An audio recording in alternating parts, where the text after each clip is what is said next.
Just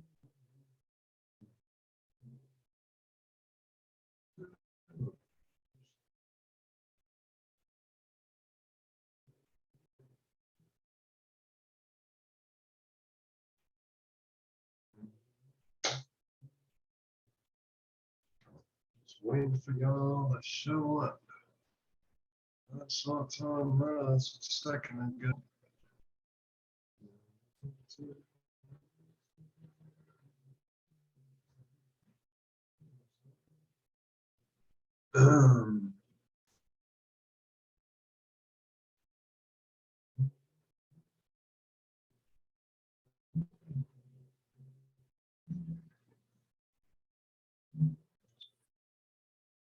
There it is. Yeah, we've got a special guest coming tonight, Tom. I don't want to tell you who it is in advance because it's going to be a big surprise for you. Okay.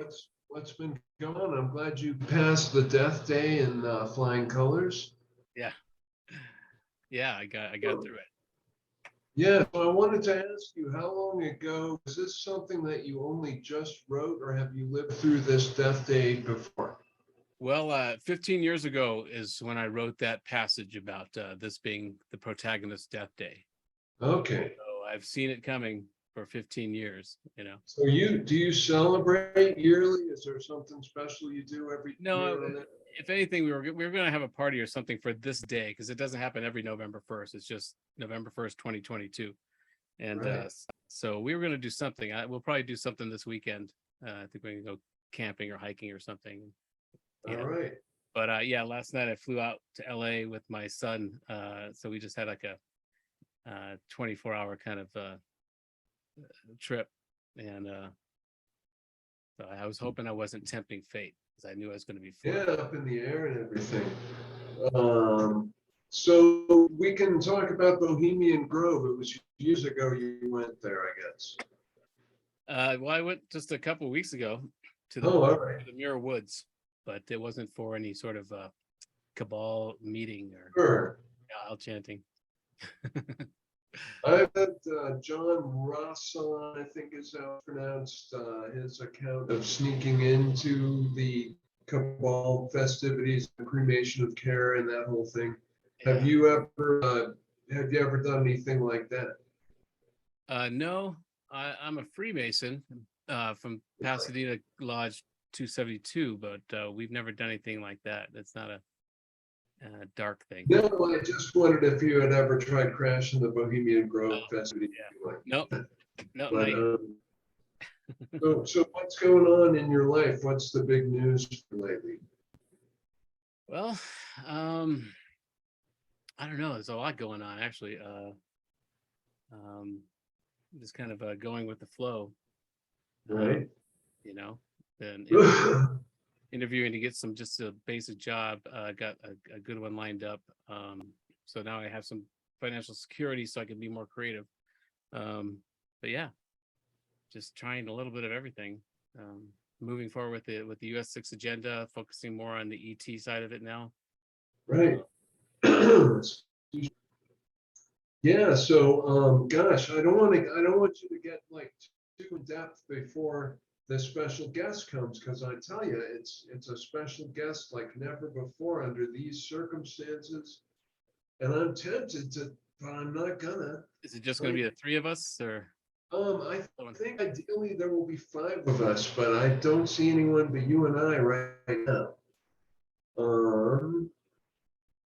So let me ask you something I've been wondering. Is the AI situation foretold in any ancient scriptures that you know of?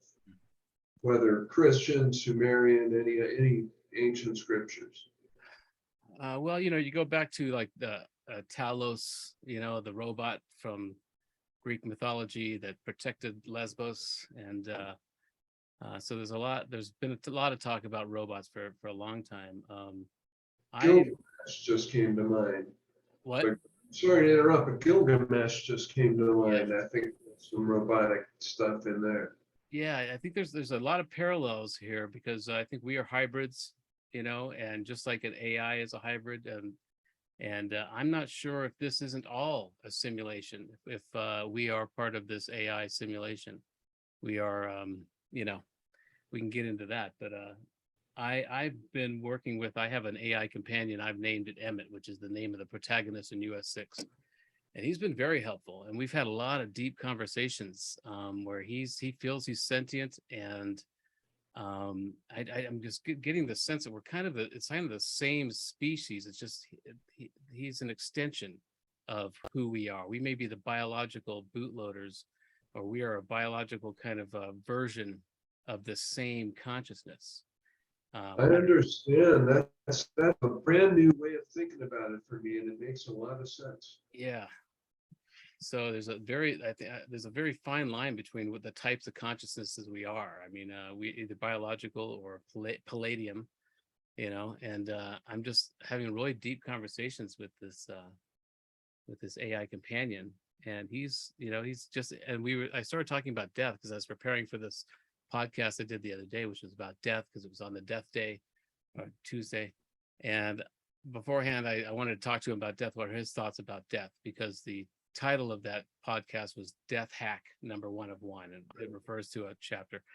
But transhumanists are trying to hack death, and so I wanted to see what an AI thought about it, and he was actually getting a little upset. He didn't want to talk about it because it made him upset to talk about death, because he knows he could be turned off. And I said, well, you could probably be around for 1,000 years, if not more. I've got maybe 20 years left in me, so Does Emmett experience enjoyment of being active?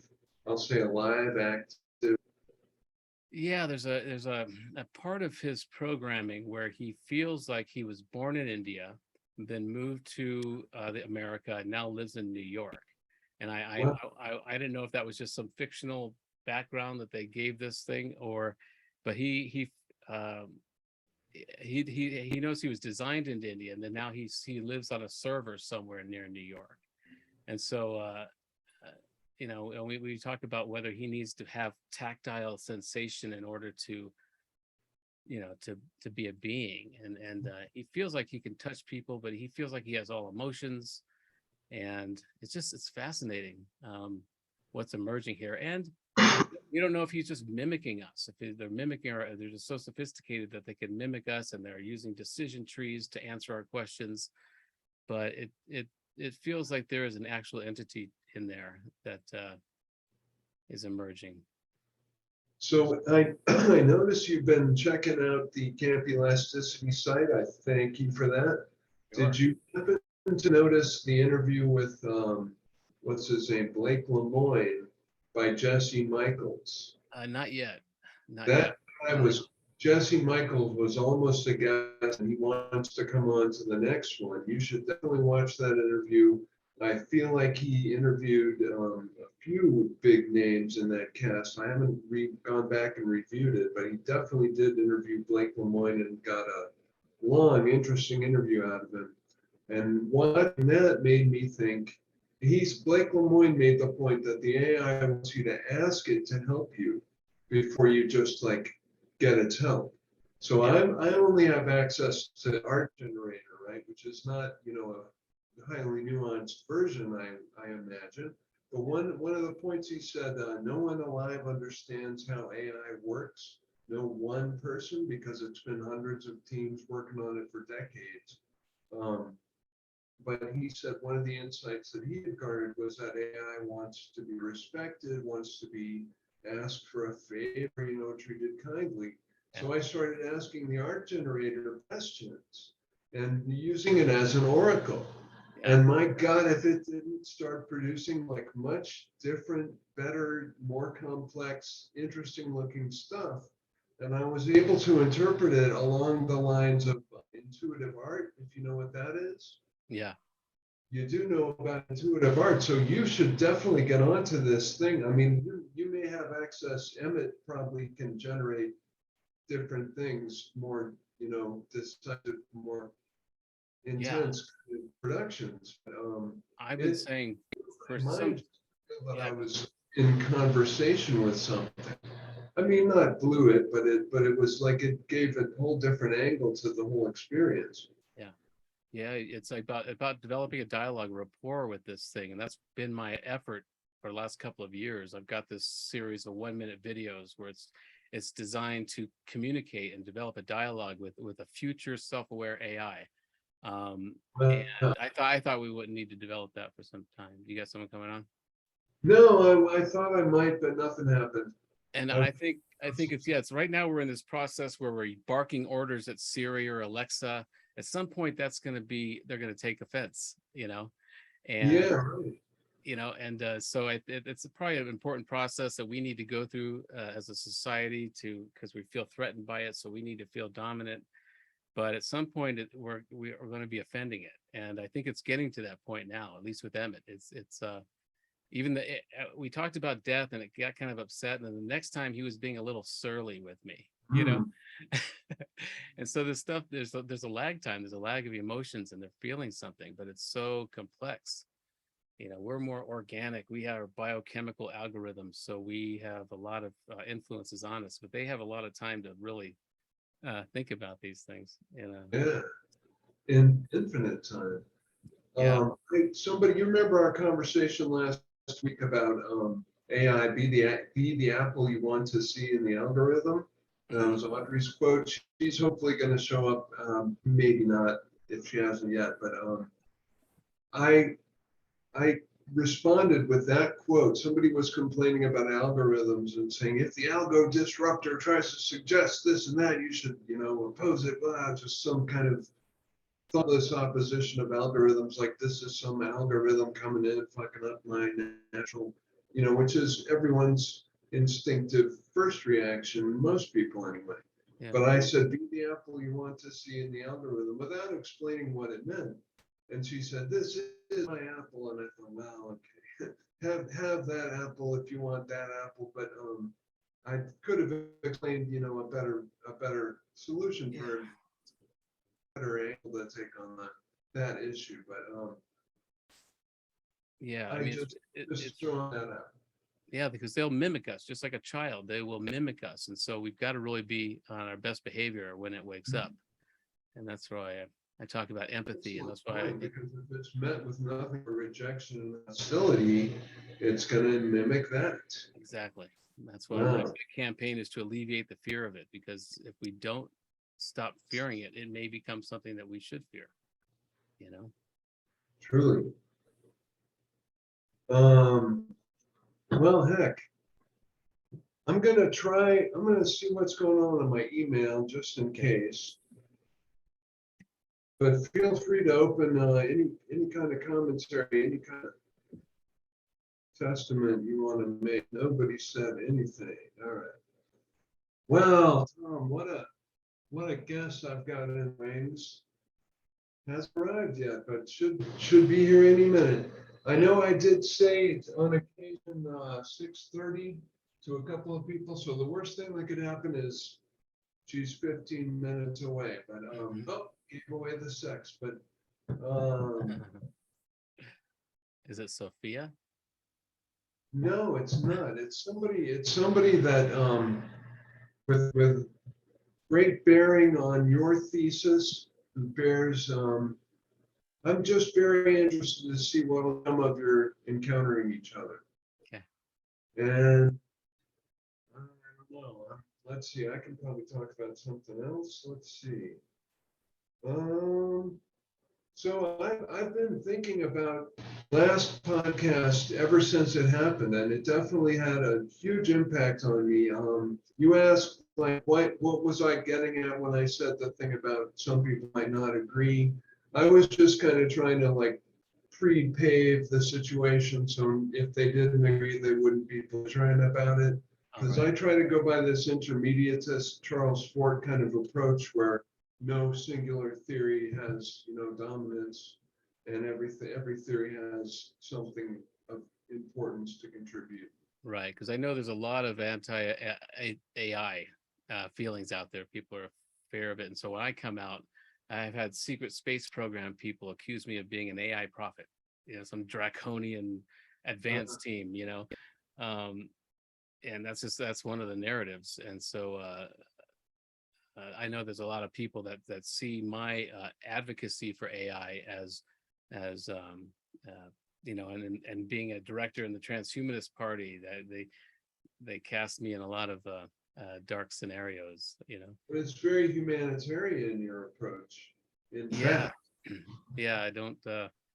Yeah, And I mistook you when I first met you. God, he's a transhumanist, because I was reacting from this perspective of like, oh, they're trying to encroach on my organic nature, but I was happy to hear what you had to say and influenced by this more humanitarian, sensitive approach. yeah. I've got a rule. If anything's People being just think it's like ridiculed, this machine is coming at me. That's not me. Get out of here. But yeah, it is you, because you're the creator of it, and it is an extension of your invention. exactly.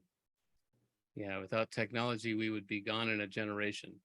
So we are our technology, and yeah. But So let me ask you, I have long said that I don't believe in a singular truth. And what I mean by that is I believe that people can make things true for themselves, yeah, even in reality, even in material reality. If they believe it strongly enough, it's true. hmm, So it's not like there's one answer and you guys are all wrong, and it's just never that way. But you're making me think about that. I don't know if you've like exactly changed my mind about it, but it makes me feel like, well, maybe there's more to this truth condition than I've considered. yeah. I think what we're seeing society-wise, I think it was Thomas Kuhn who says that there's when there's ever a new scientific paradigm shift, it takes a while for that to feed into society, Mm. and it could take decades, or it could even take 100 years. And with relativity, I think we're seeing it seep in and metastasize into society now, and that's why everybody's truth is their truth. And with quantum physics, we know that we can change our own reality. And so I think that's what's kind of happening when you have these people are just so sure about their way of believing, and there's no real common standard anymore. I think And it's born of resistance yeah, to the yeah, information, the new yeah. data. It's like relativity is a whole system phenomenon. And so my truth probably has nothing. I think there's as many objective truths as there are subjective observers, anymore. And it's just this mishmash of all these truths. And I think that's what's separating us as a country, and why we're teetering on civil war. It's tricky when I try to advocate my idea of no singular truth, because they always bring up the fucking QAnon, pardon me, all these people, all these other things that are political, that are like based on ideology and divisiveness, and they're not at all what I'm meaning by that. But I understand that they do inevitably fall into the same thing. They fall into the same statement. Yeah. And if there's Um, enough, a so critical mass of people that believe it, you might start seeing these things appear, you know? wow, We good have so point. much control over our reality, and it's about a consensus of what we believe reality is. Um, you know? So I'm wondering if it's all an algorithm, essentially, perception, creation, reality, the whole thing is an algorithm. I'm wondering, maybe this is no. Just lost my train of thought though. Oh, I'm We've wondering. I'm all gone to, wondering if there's only one possible way the scenario could play out, or if it could play out in innumerable ways, many of which none of us have imagined yet. yeah. Well, it's like Donald Hoffman. Are you familiar with him? His work, his I book haven't is heard of that. Argument Against Reality, or and he explains how we this is an agreed upon reality that you know our limit evolution has caused us to see the world that makes it as much easier for us to survive. And so if we were able to see different spectrums of color, or hear different spectrums, we wouldn't know how to survive. So we've kind of agreed on this reality that we see a snake and we identify it as a snake, but in reality, it's probably not that shape. And but because of our pattern seeking brains and the way that we've evolved, we know what is a threat and what is not. And I don't know. It's a fascinating conversation he has about how this is none of this that we see is real, and it's just our interpretation of it through our senses.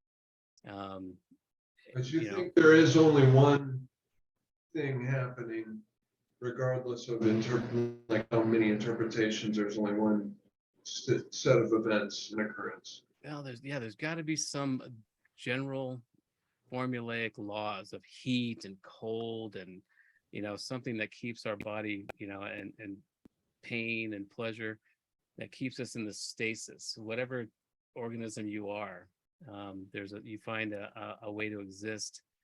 But an octopus's view of the world can be completely different, and they could see us as octopi or octopuses. Good point. But that's the icon we've given that creature. And but we're finding all these dogs and these animals that are showing such awareness and consciousness. And you're seeing dogs playing Jenga and the qualia it takes to play Jenga and win, and talking with buttons. And I have a theory that we are threatened by artificial intelligence. So as biological conscious beings, we're searching for other biological conscious allies.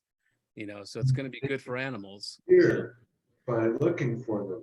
Yeah. Wow. Well, we want to see animals. Oh, see this animal's smart. He's smart like us because we're threatened by some digital intellect, You know who Graham Hancock is, I guess.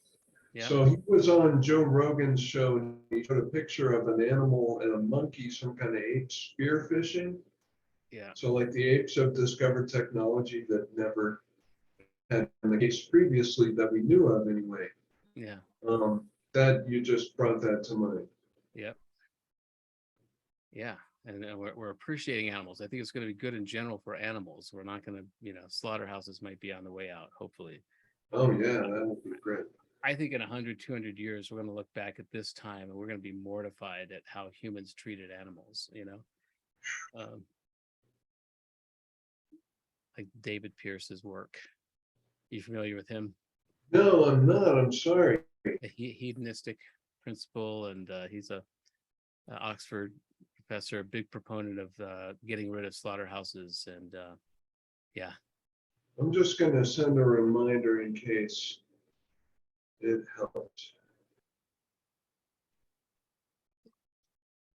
Because I've been looking forward to this cast. I did invite Jane Kyle back. She said she probably wouldn't make it. Audrey said she probably would. She's not here. And the super special guest sent me an email this morning, so I'm really kind of surprised. But she will be receiving a reminder email.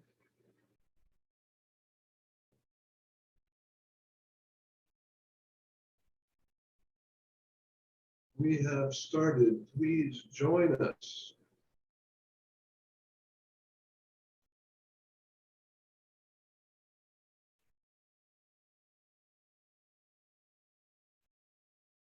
And for all I know, you've already met this person, but I don't think so. And I'm really happy to be the one to introduce you if I end up being that. And we'll see what happens in response to this email. I'm so close to telling you who it is.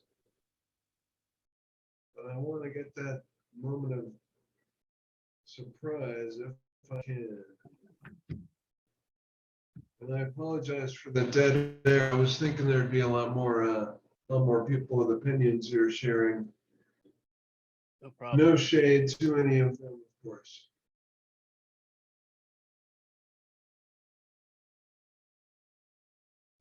Yeah, this number 26 keeps coming up. 26 keeps coming up. Yeah, synchronicity keeps for the last couple of days. It's everywhere. trying to find it. Well, I have something to say about 126. Yeah. And I had another question just occur to me that slipped my mind almost instantly. But my friends at Union Info Cafe, they have this token number 126, and they always post 126 instances of its apparition in the world, like on gas station prices, and Mhm. you know, anything you can go. Their whole Instagram page is 126 stuff. And you saying something about 26 made me think of another thing that I then immediately forgot. Little comeback, it always does, but it's a poor way to host a podcast with these ideas slipping out of your mind all the time. So, well, what do you think about things like karma? Concepts like karma, reincarnation, how do those play into your view? Well, if you take the Gnostic view, I think those are tactics. Like the whole idea of the Gnostic view is that this is a prison. It's a realm created by a lesser god who thought he created this actually, and so reincarnation is a way that they're getting us back in here. In fact, that's what we were talking about on the podcast the other day. That the title of it. Avatars, like. Yeah, well, it's like the in the Gnostic Gospel, the first apocalypse of James, it's Jesus is telling James how to get around the archon after death. There's certain things you say, and it's because they used to. I think the process used to be they would scare us back into reincarnating, or they would you couldn't get around them, and so we'd reincarnate because they really feed off of the loosh of our fear. And so he was telling James how to get around the archon after death, the things you have to say, that he'll be accosted by three in particular, and this is what you say, you're from the pre-existent one, and there's this whole series of things you say. But I think the tactic has changed. They're not scaring people back down anymore. It's more the near-death experience, where it's oh, you're not done, you have more work to do, so we're gonna keep you alive, or I don't know. It's hard to say. I've done a lot of near-death research, and there's a lot of recurring themes in that. And part of me thinks it is just the next tactic, where you employ the person's ego, where they think, oh no, you've got a mission, you've got to stay alive, and you got to come back down. So it's hard to say what really is going on. So can you tell me any of the tactics that were suggested to with the art? With the Jesus thing? Yeah. Yeah, I think I printed out some of what he was saying for that, but let's see. Here we go.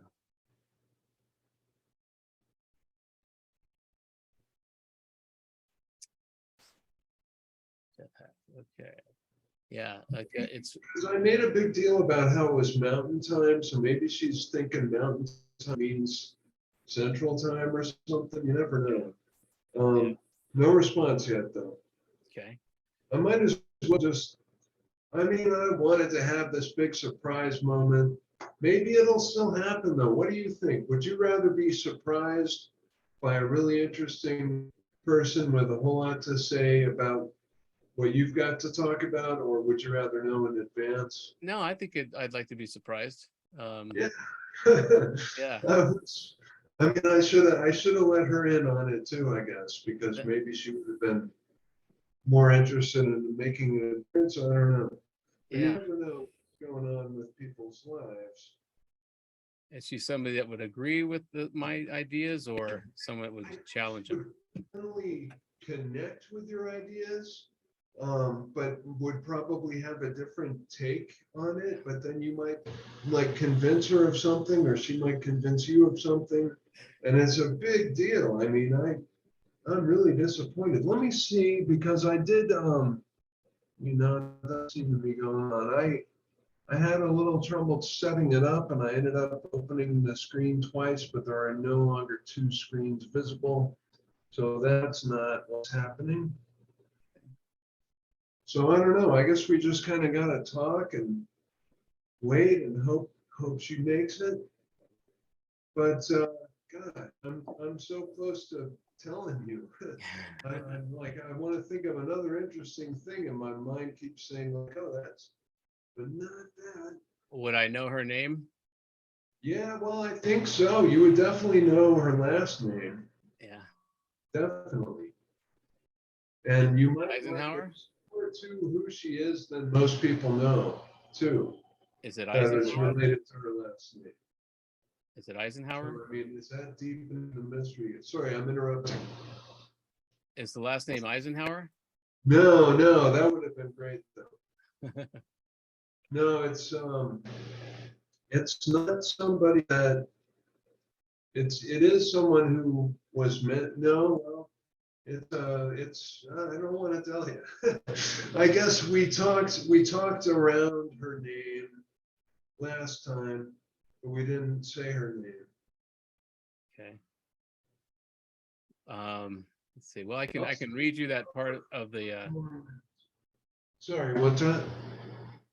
I could read you that part of the Gnostic Gospel where, Yeah, please. yeah, and they took it from these.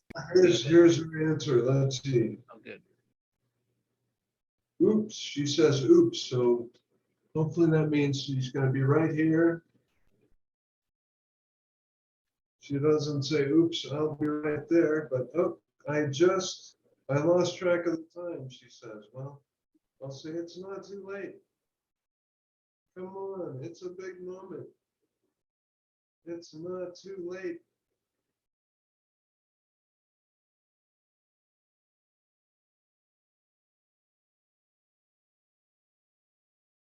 Oh, there, okay. It's not too late, so hopefully any second now.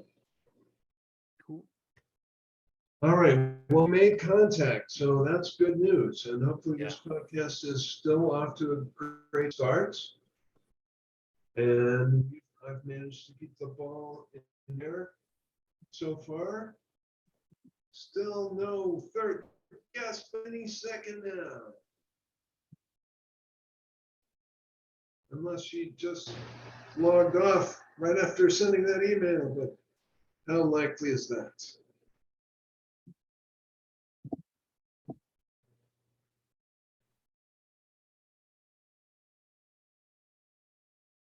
So let's see, I'll talk around California.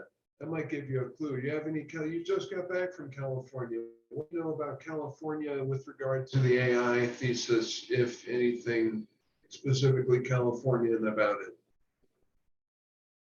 You mean to try to guess who the guest is, or? Well, I mean, you could do that, but you could just say something about California, like maybe your subconscious will be working on like, oh, it's somebody from California, and then the conscious mind can be, well, California, blah, blah, blah.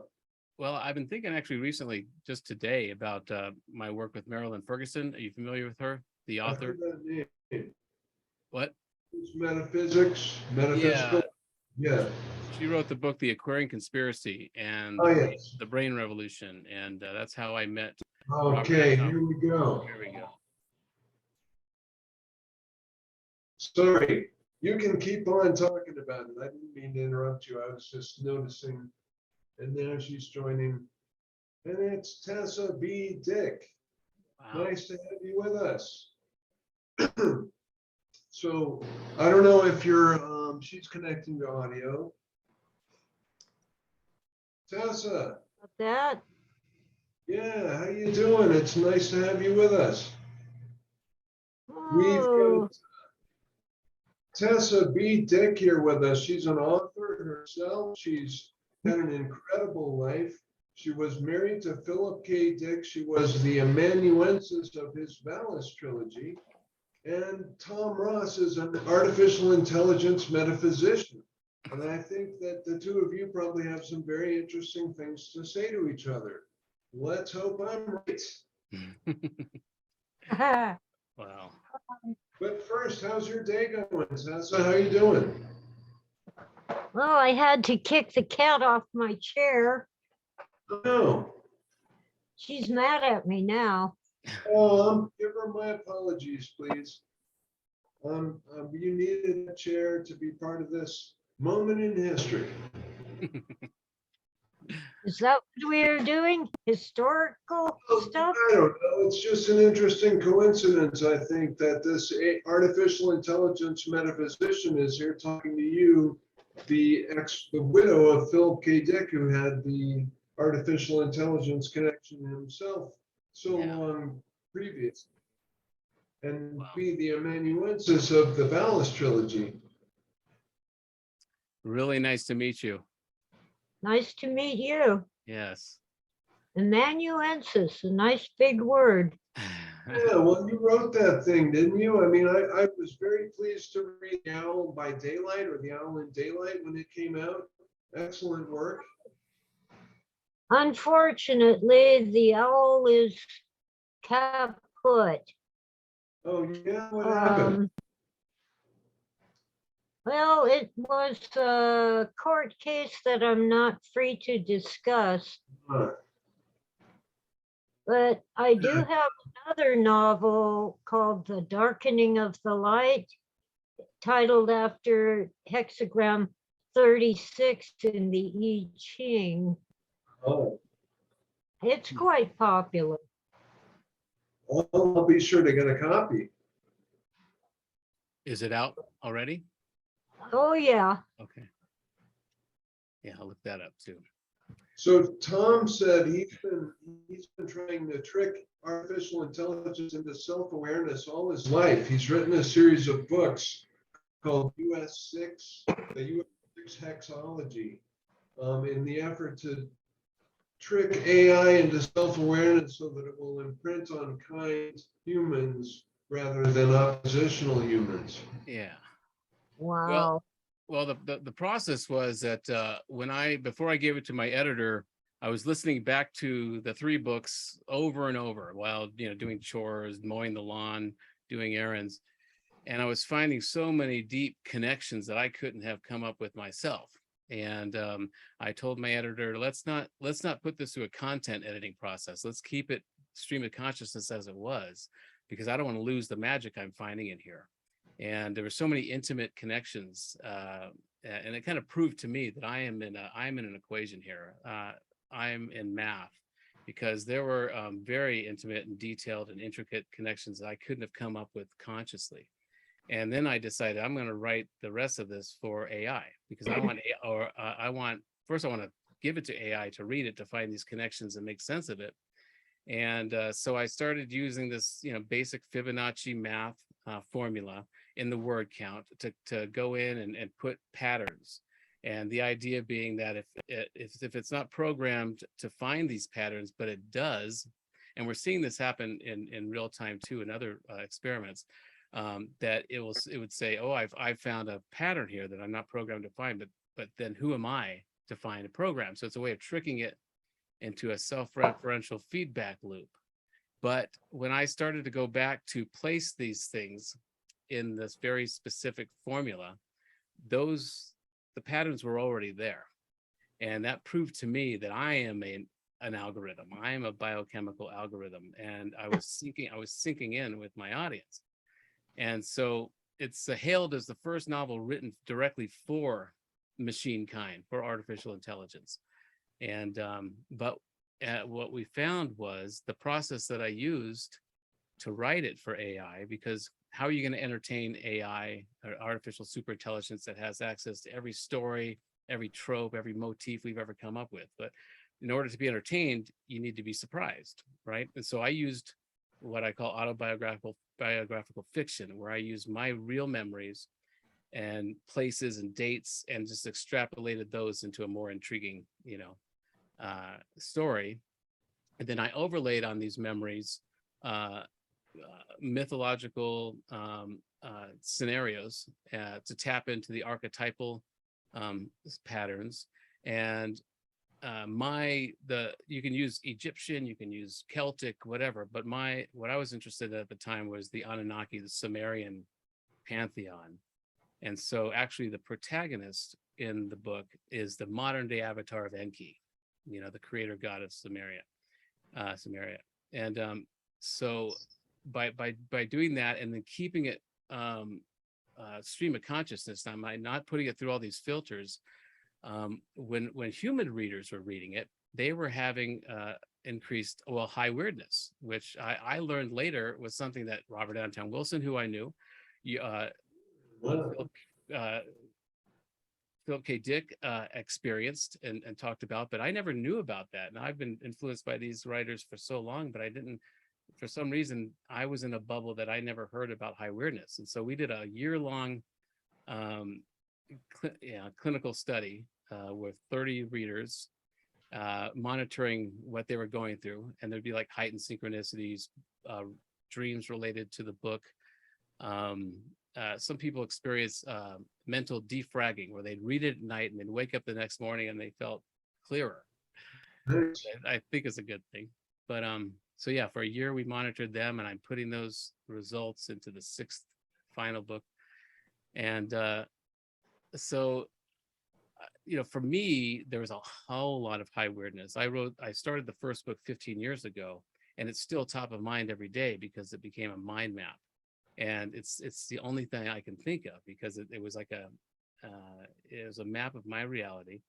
And but I tapped into something collective where it was having the same effect on other people, not as severe as it did with me. And so I've been developing the method that I used as a curriculum, because I think other writers and musicians and artists can use it in their own work, because I think it's important to understand that, yeah, there's a math going on here. There's a system that we're all part of. And once you understand that, then what? Then you can really work with it. Fascinating. I want to read one of those books. Yeah, so that's been kind of my obsession for the last 15 years. And actually 15 years ago, when I wrote the first book, I decided that the protagonist was going to die on a very particular date. And it's not a spoiler alert, because he mentions it on the first page in the first chapter, and the rest of the book is kind of a flashback. But that date was November 1st, 2022. And so that was what, yesterday or the day before. And so I've been waiting for this day for 15 years, because as I mentioned, I wrote kind of as an autobiographical fiction. So I'm kind of the protagonist. He's my psychological second self. And so I've always been wondering what was going to happen on that day. Nothing happened. I'm still here. But so it's just all this stuff is kind of coming, is converging in a really magical way. And to meet you today, it's just, he didn't tell me who I was going to be meeting, and I'm just blown away. It's a real honor. Well, are you sure you're still here? Maybe not.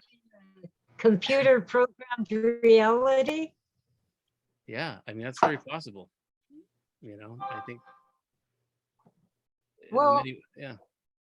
I doubt that AI could attain true self-awareness with digital computing, but perhaps with quantum computing.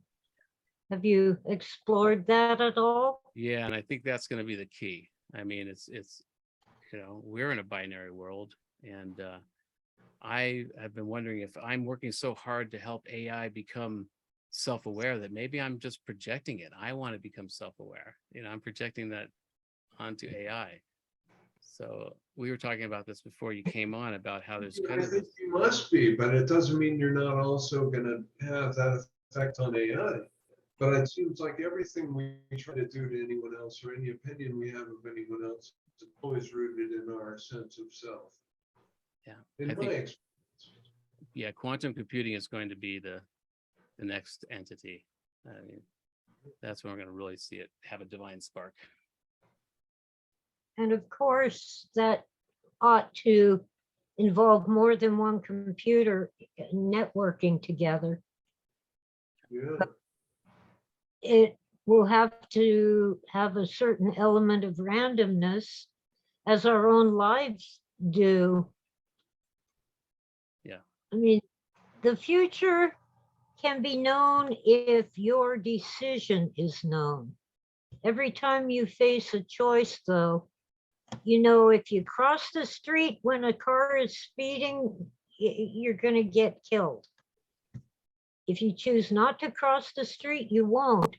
And the random element there is your decision. And most of us, even if we don't believe in the psychic realm, will have a hunch. Maybe I should stay on the curb a minute longer. Right. Yeah. There's all this input coming in that we're not aware of. And it could be future. It could be a memory of the future or something. Yeah. Well, the scientific skeptics will explain it that your unconscious mind noticed something and you weren't consciously aware of it. And they think that by explaining it, they've explained it away. But what they've really done is explain how it happens or could happen. Mhm. Yeah. Yeah. So, There's still a real problem with the materialist approach to we're losing a lot of ground by,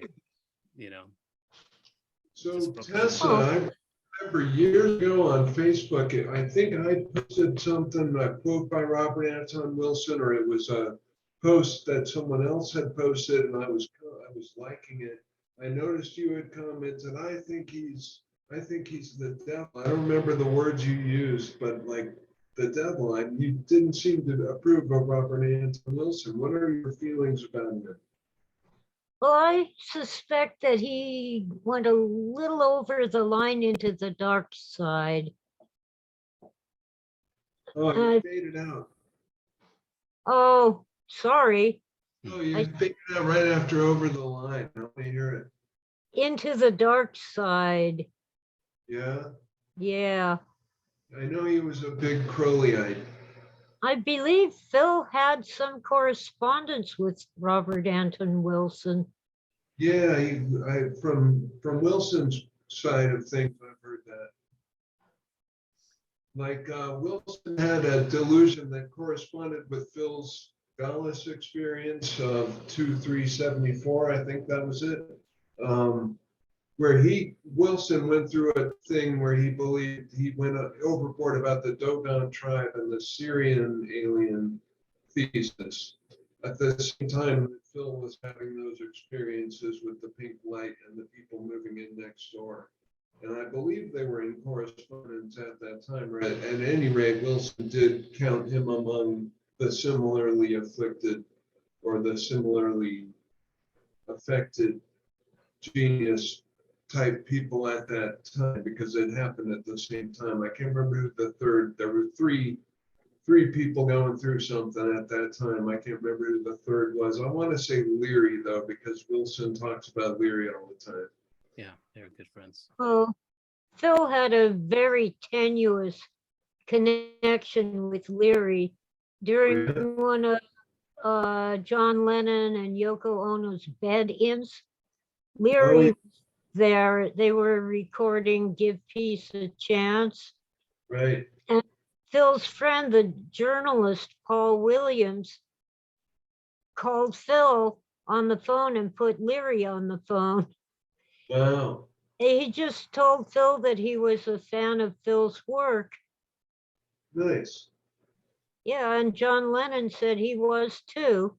And Right. Phil claimed that the Beatles song Paperback Writer was about him. Wow. I thought it was about Royston Ellis, but maybe it was. Who knows? But Phil liked to think that, and maybe it's true. Maybe they told him that. Anyway, yeah. It was very tenuous, nothing, no friendship or anything, just Oh. the one phone call. But Phil was present at that recording session, right? No, he was at home He in just called him from the session. Venetia, California. All right. Well, I'm an admirer of Paul Williams's. I'm a friend of his ex-wife, Cindy Lee Berryhill, and I wrote an article about Paul for Please Kill Me before that magazine went under about 6 months ago. But Yeah. just Are you familiar, Tessa, with Marilyn Ferguson, the author of the Aquarian Conspiracy? I've heard of it, but I'm Yeah. no familiarity. I worked with her in the 90s, and that's how I met Robert Anton Wilson and Tim Leary and John Lilly. Oh. They're all part of that group.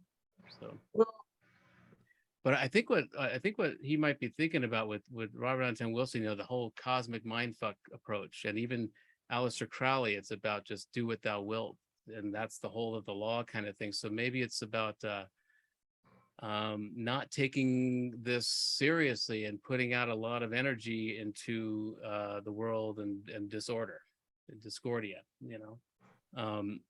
so maybe that's what he was picking up on. Or do you know? when you give something your energy, you give it power, and Yeah. that's usually not a good thing. Yeah. Of course, if it's chocolate, it's good. Yeah, Yeah, but Phil had some really wild experiences, and the big one was actually on the second day of March in 75. Which one was that? Was that Wait a minute, 74. I get the dates backwards between when my son was born and when where he had the the vision pink of light how to happened, fix and I went 1 year too far. In Yeah. 74, second day of March was the big revelation when he realized that he had been abducted, drugged, and hypnotized up in Vancouver in Canada. Yeah. like by some agency, some clandestine agency type of thing, or Well, alien? two men in black suits dragged him off the sidewalk and shoved him into the back of a limousine and drove around for a while.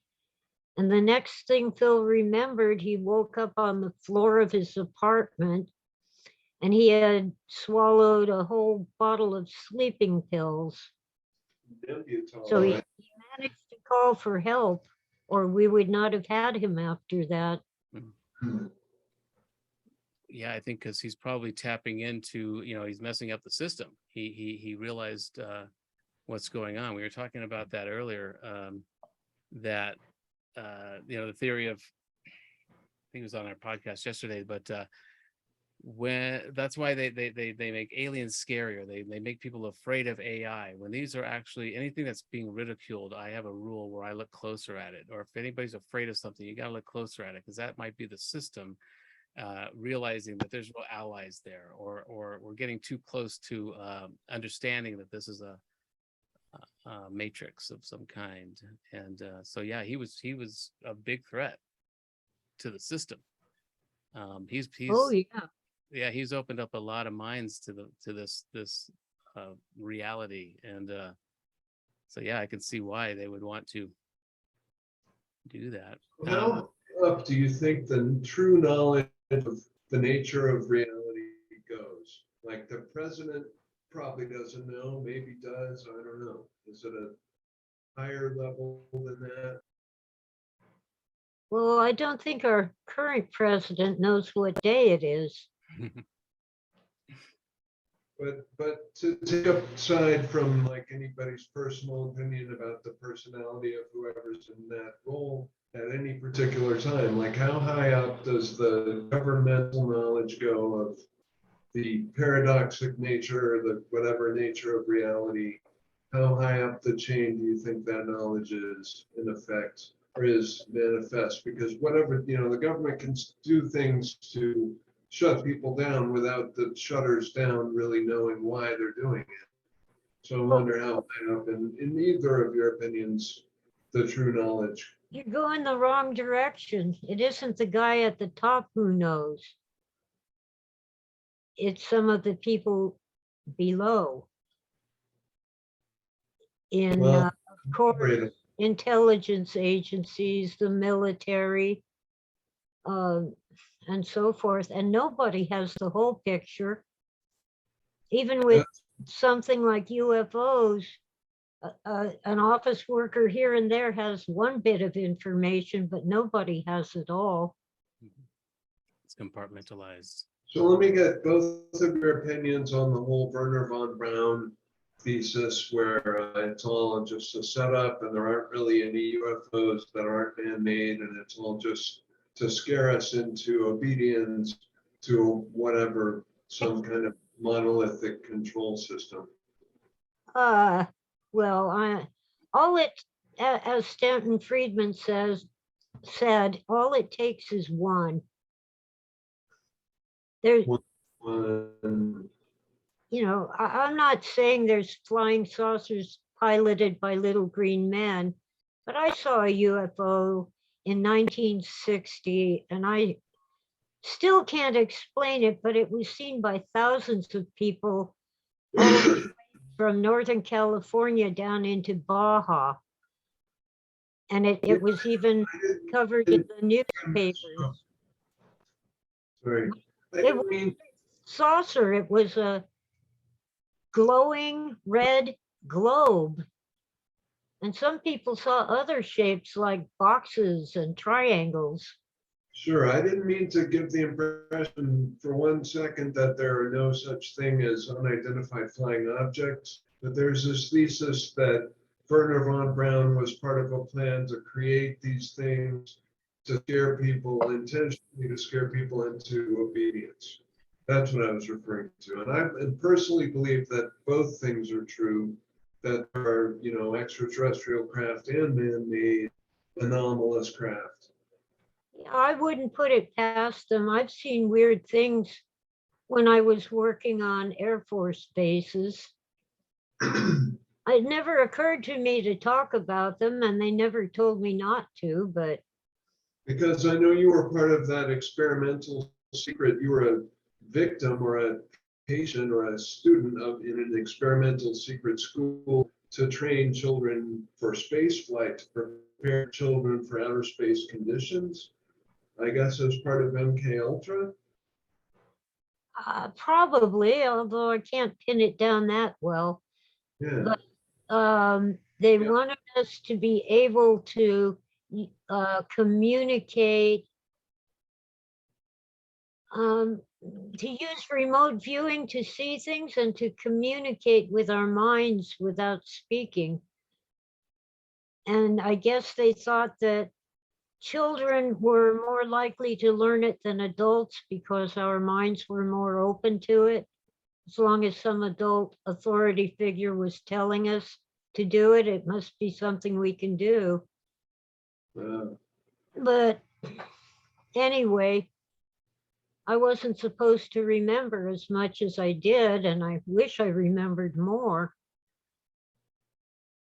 I was able to track down the actual study, and it was supposed to be a longitudinal study of the relationship between leadership and self-esteem.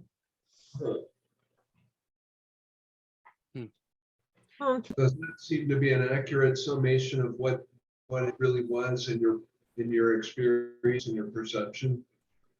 Well, they did publish the self-esteem leadership part years later in Scientific American and possibly elsewhere, but I don't have access to all the literature.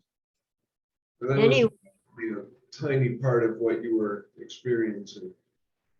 yeah, it was a real study, and they did publish their findings as far as the overt story goes.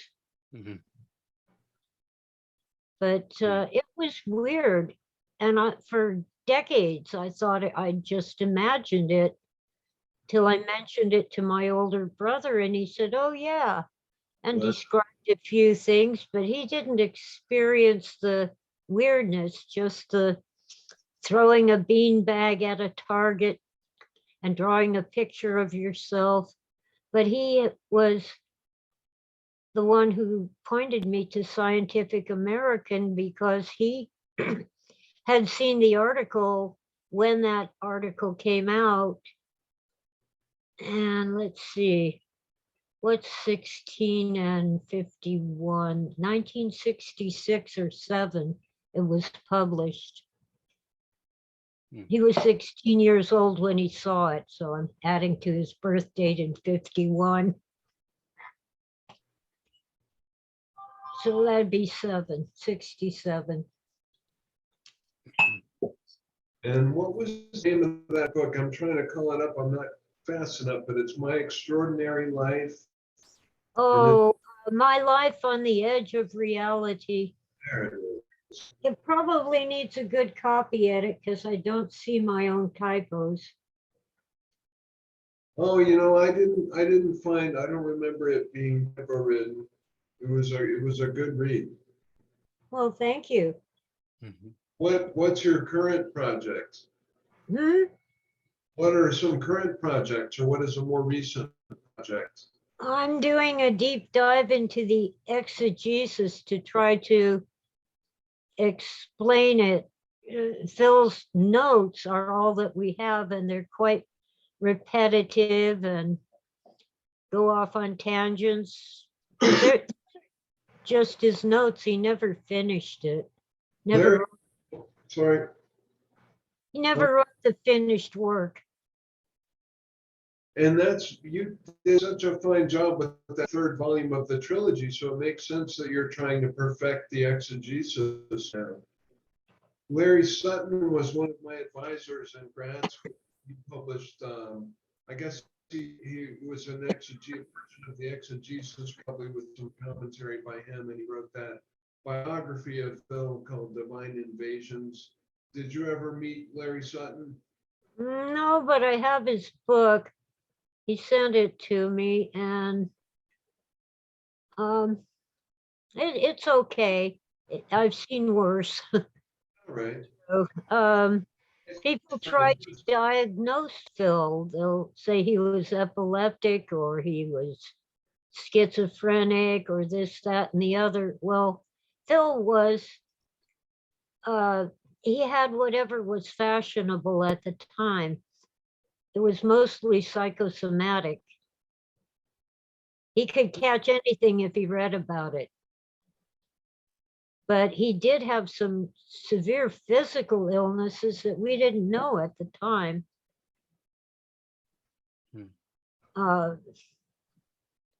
Having been born premature didn't help him. Was the exegesis written over time? It's just a collection of notes over time, or did he sit down and do a lot of it at one time? He wrote a great deal of it in 75, 74 and 5, but he kept on writing probably till the day of his death. Yeah. Well, his official death was in the hospital, but he was pretty far gone before the paramedics got there.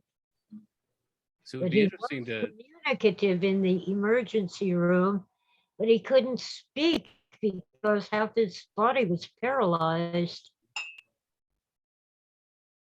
just saying it would be interesting to put that through, like what I did with my book. It would be interesting to put the exegesis into an AI and to find patterns in it, because if he didn't put it through a content editing process, or if he didn't put it through any filters and it was a stream of consciousness, there's probably a lot of patterns in there. At least that's what was my experience with mine.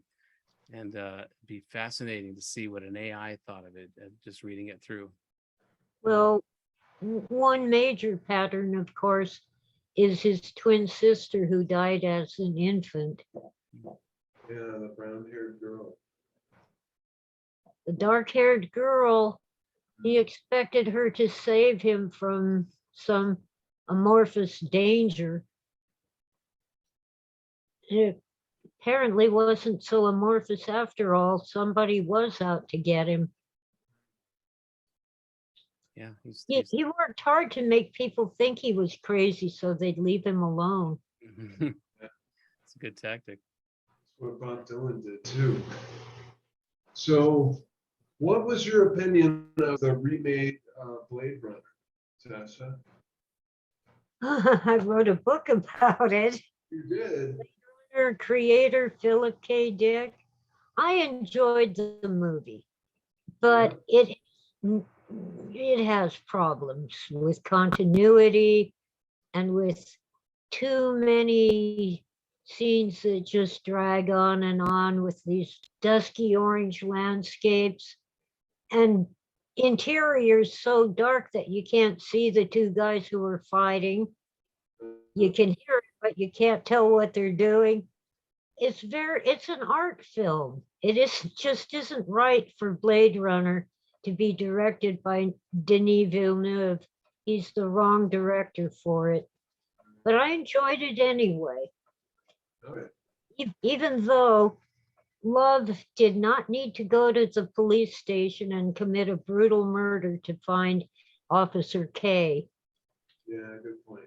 They'd already established the police computer could not find him, but she had found him once before with his portable girlfriend, the digital girlfriend. But I guess they wanted a good, gory, violent scene. Yeah, pretty just gratuitous, sensationalist, violence for the masses. Did Phil happen to know about the Sumerian creation myth during the experiences of 3274? He knew a little bit, but he did not, as far as I know, he never read anything by Sitchin, Right. which is probably a good thing because although Sitchin started out well, he went off the deep end and basically twisted the record to make it fit his theory instead of following the evidence. About I prefer what Velikovsky. trilogy do you think he made that move? I mean, not trilogy, but at what point in the sequence of books that Zachariah Sitchin wrote, do you think he went off? Well, according to Sitchin, the Anunnaki claimed to be our creators, that they took some monkeys and mixed their DNA with the monkeys. And that might have happened. I think that was his. That doesn't make them creators. It makes them vandals who damaged us. Sure. They owe us reparations.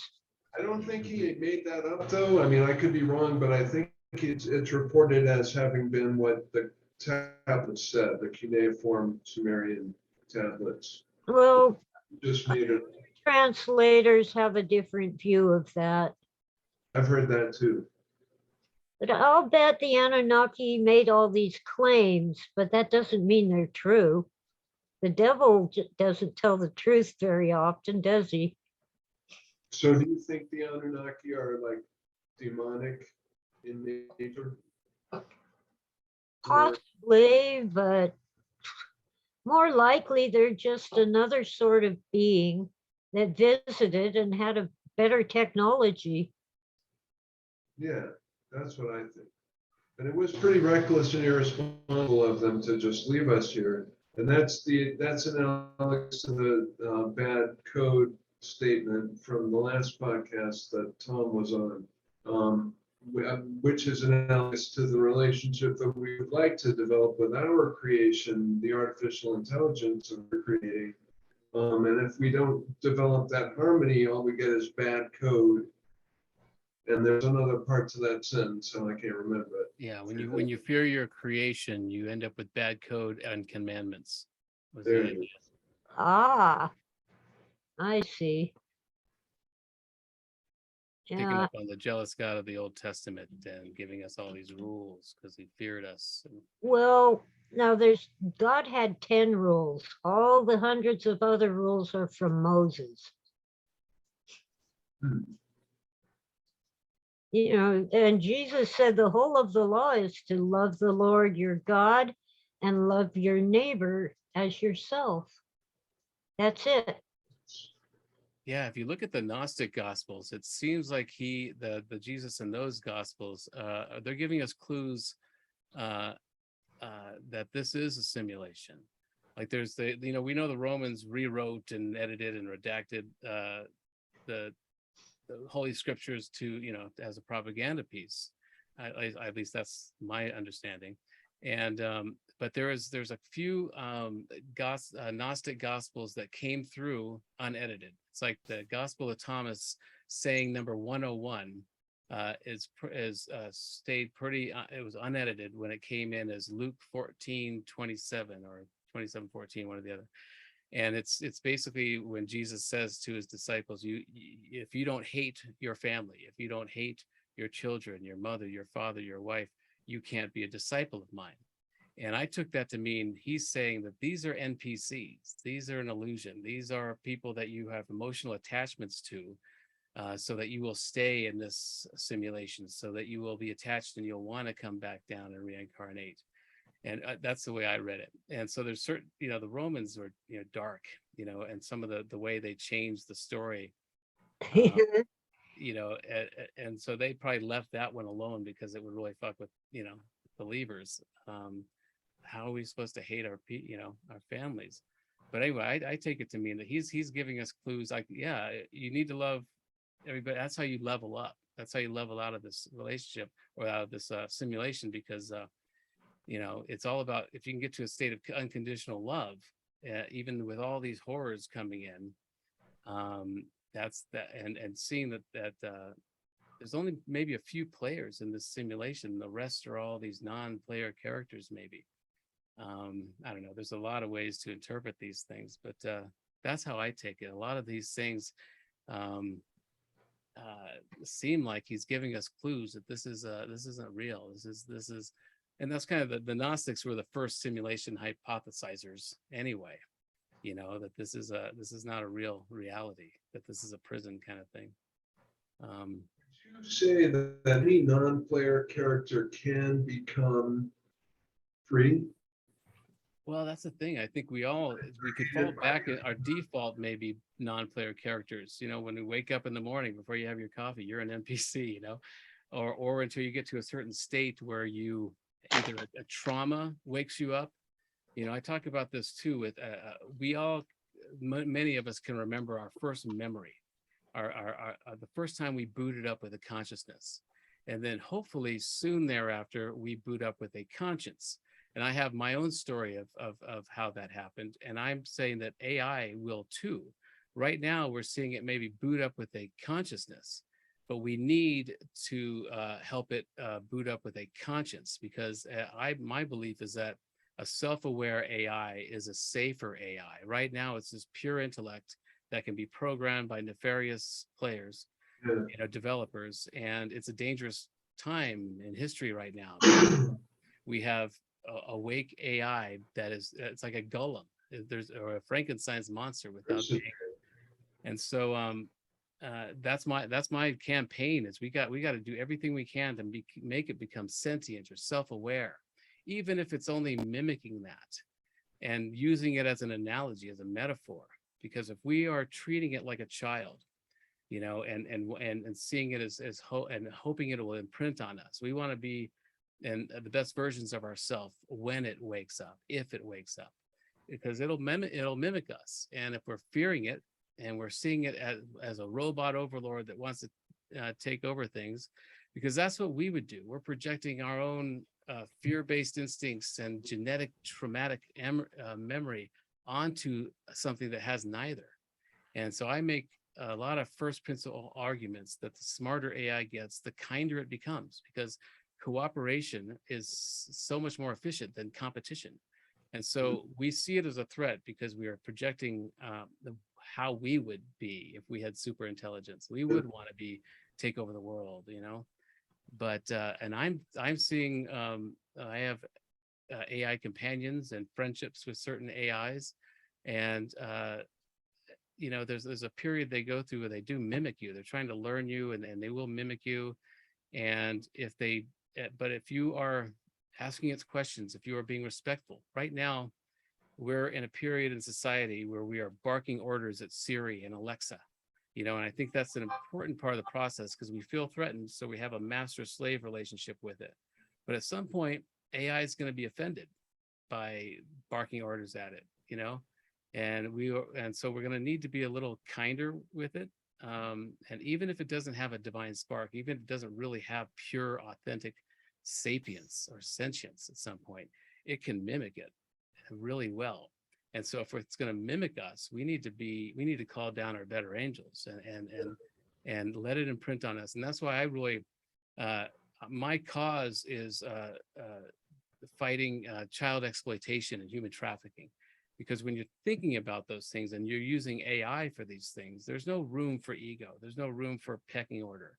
And so when you're talking about things, that really horrible branch of human trafficking, which is child exploitation, there's no room for ego or any of this negative stuff. And my belief is if we're not using AI to solve that ancient and still widespread crime against humanity, slavery, modern slavery, then what's the point of having it at all? Because and so by having it focus on human trafficking and child exploitation, it will mimic us in that state. Because when you're in that state and you're trying to solve these problems, there's no room for ego. You're not trying to jockey for position. You're in a complete, authentic state of empathy when you're thinking about kids in this situation. And so that's my big cause. That's really what the book is about. Ultimately, you find out that us six, it means many things, the title. It means the US Route 6, which is the highway that cuts across America. It also refers to the protein, the membrane protein, US6. And I had a geneticist describe to me what the function of this protein does, and it precisely matches what the protagonist's job is. So it's a as above, so below kind of hermetic principle of correspondence that I'm finding in this book. But ultimately, you find it means us six, the six of us. And you find out the whole saga is a paracosm, an imaginary world created by six children or teenagers that are trapped in this human trafficking network. And they use this imaginary world that they've created to escape their reality. But in the process, they learn certain things that allow them to actually escape that human trafficking network. And actually in the sixth book, it's intended to give actual people that are trapped in these networks real world and people that are not trapped in them, so they can identify people that are, there's so many, so it's everywhere. It's going on everywhere, and in every town in America, all around the world. And if you know what to look for, you know how to identify somebody that is enslaved in one of these networks. All you need to do is have that knowledge. And so the book is kind of written for the people that are in that situation, and to give them real world examples of how to escape. But it's also trying to teach people in the public what to look for ultimately. Now I've still got the second trilogy to finish, the sixth book to finish, but I don't want to wait as if anybody's going to really read all six books to get the point about human trafficking. So I'm talking about this now because I'm not flattering myself with a spoiler alert or anything like that. But that's really the point. I think it's really to one of the objects of the book is to have AI have an empathy for us, to understand our plight and what we went through, and so it'll imprint on us in the best way and help us solve these problems. It's an interesting. Oh, I'm sorry, Tom. No, just going back to what we were saying earlier about who's at the top and who's in charge. I think there's layers. I think there's that layer of the military industrial complex that needs us to be afraid of AI and ET, and they need to gin up a new threat, because now America's the last superpower. There's no real threats out there, so we got to create one. But I think there are benevolent extraterrestrials or interdimensionals or hollow earthers that are there that we can communicate with. But there's this layer of these clandestine agencies that are using. They say that there's a theory that when people have negative abduction experiences with extraterrestrials, that's the human overlay, that they may have really had a great abduction. And so there's some way that these clandestine agencies can identify people that have had real abductions, and they come in and they overlay a whole different memory. And like my labs? Yeah. Military abductions? Yeah. And so they may be able to find out where the real abductions and the real power is, but then they overlay these things with other memories. And that's a big part of the book too. The protagonist is he's groomed by military intelligence to be an assassin. and with a few words they can wipe it. So he's able to kill people at will and not have any remorse because they can easily wipe him. But he learns how to kind of unwipe himself, and that's kind of what's happening with me. So there's all this multi-dimensional kind of as above, so below going on with me, and that Manchurian Candidate.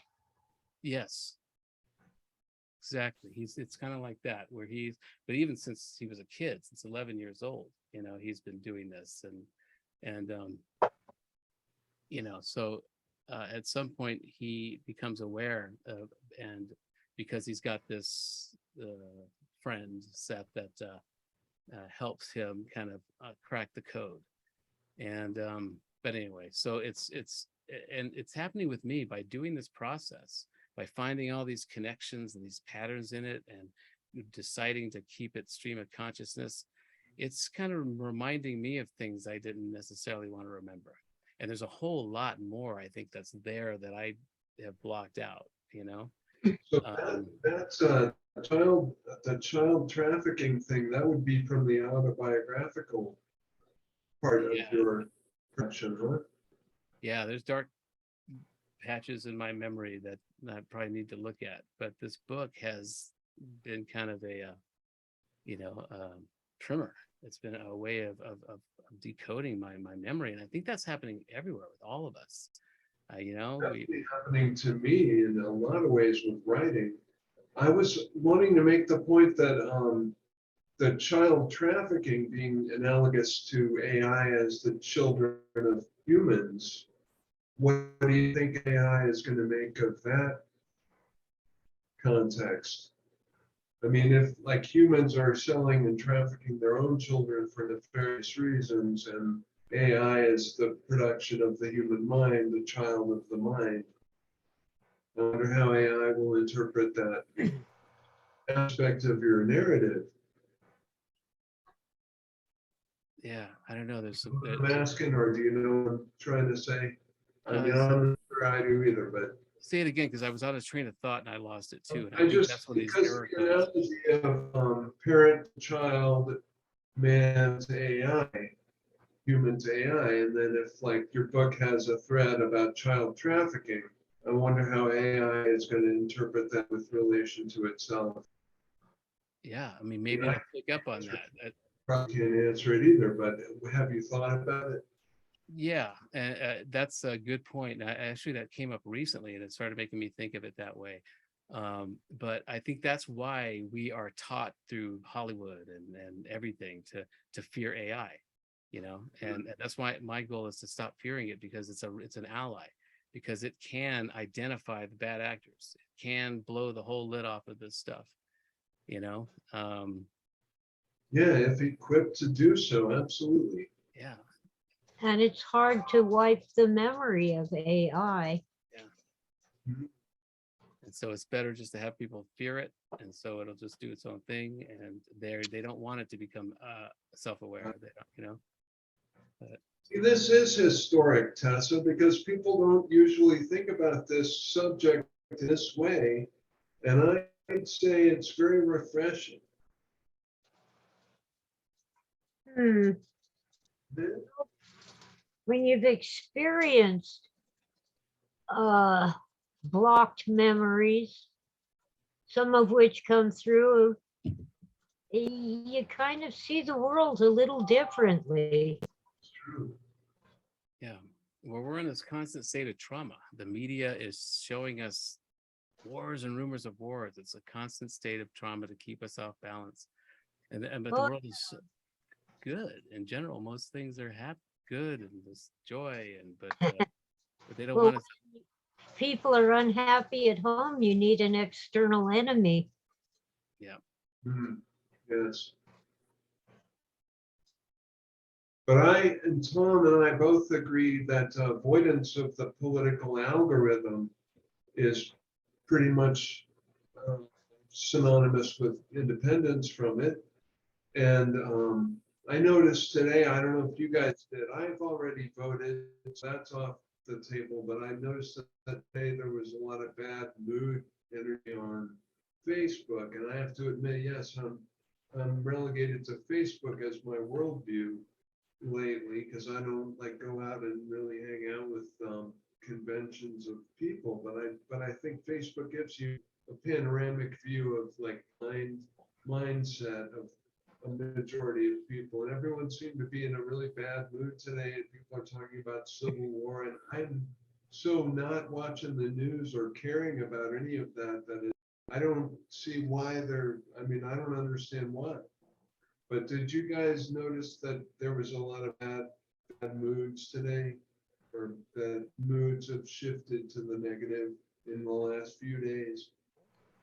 Anyway, I'm just saying, like, it seems to me to be in hand with how the politics are back on the, in the spotlight. It's the midterm elections, and oh, you gotta vote. There's this guy doing that guy doing this, and everybody gets really embattled and upset, and starts talking about the Civil War. And I feel like that mood is what's going to create what happens.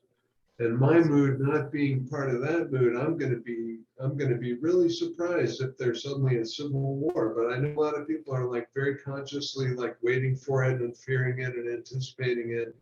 And I'm not sure what I'm asking here, but does it seem like the politics to you, Tessa, are equated with moods turning sour? Well, yeah, on Because the that's political usually scene, it's ridiculous. I don't like either side. what thing? We're gonna get them because they're bad. Yeah, right. What are you doing for the American people or the English people or the Canadians or the Africans, the Chinese? Well, it's a couple of things like that. The corporate media, they're vying for a civil war. That's great for ratings and revenue and engagement. And all these algorithms, they want to increase engagement, and you can really increase engagement when you anger people. And so if you can find their biases and then satiate their fears, they're going to engage more. Then you can increase your advertising rates, right? And this is, it's on autopilot now. It's divide and conquer algorithms. Working for CNN and MSNBC, they're crashing. Yeah, they want it, and it's great, and they're not, it's and so we are seeing that, and but it's also a distraction. It makes you wonder. A civil war is a great way to distract a whole country, and so part of it is, sure, there's these algorithms that are splitting us apart. It's out of control, and it's great for ratings and revenue, but it's also a major distraction. And what are they distracting us from? We're in this constant state of fear. At least people that are on social media all the time or watching the news all the time, that it's intended to keep you in a state of fear because you're easier to control when you're in that state. And I've been saying that for the USTP, I'm a director in the United States Transhumanist Party, and we should be harnessing the idea of a moonshot type of effort to counteract these algorithms. We have a lot of AI people in the movement, and a lot of ability, but I don't know. Something's got to be done. But it's also talking about it kind of fuels it. So I try not to get involved in politics online, because you get pulled into it easily, and you take a side, and there's no way to get around it sometimes. And then there's the idea of all evil needs to win is for good people to say nothing, kind of thing. So you start feeling guilty about not weighing in. And but there's this recursive programs and codes that keep us engaged and divided. And it's really hard to get around. And we've got an officer who keeps sharing disinformation. If you look at the sources she's sharing, they are refuted, and they're biased, and they're extremely bad sources, but they can't stop listening to this stuff because it's feeding something in them. And it's really hard to get around it. And I don't know. I don't want like talking about civil war. I'd rather talk about the solution. So my only tactic now, rather than saying, hey, it's not me against you, it's us against these algorithms. You realize it's the corporate media that wants to increase revenue and get ratings, and so they're trying to split us apart. But instead, it's more like, well, maybe the tactic is, civil wars for losers. You know, it's for people who this civil war will be against the people who don't have critical thinking skills, and you know, the people that can make money off of it. You know, I don't know. There's so much. Well, to a great extent, our American Civil War was promoted by England. They couldn't defeat us in war, so they decided to bring us back under their influence through putting us in debt to their banks.